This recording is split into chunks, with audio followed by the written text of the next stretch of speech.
सखी दिन पतिया नथिया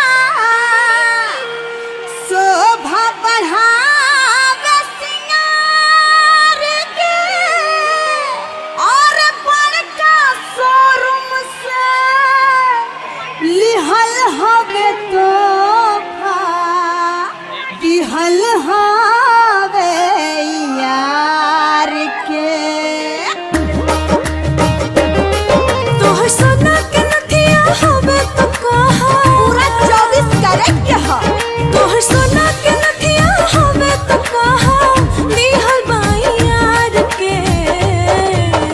तब हमार पितरी के हन दुनिया बाकी तीनल ह भतार के। हमर पितरी के हन दुनिया बाकी तीनल ह भतार के।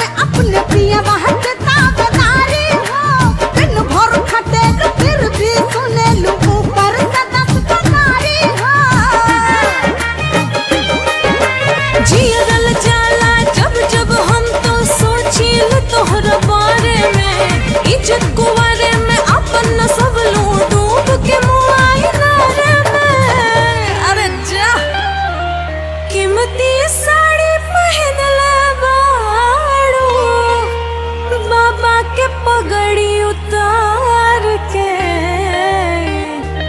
हमार सूती के हल गरिया बाकी तीनल ह भतार के।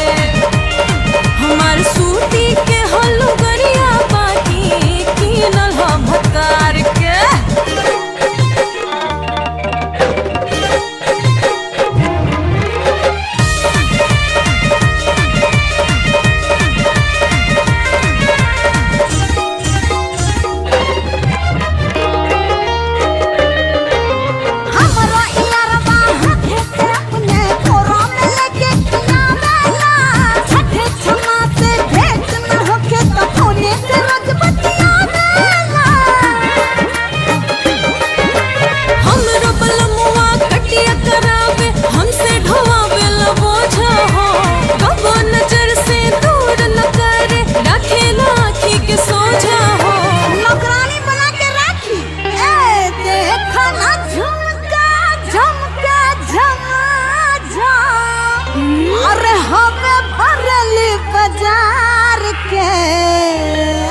रोल गोल के हमार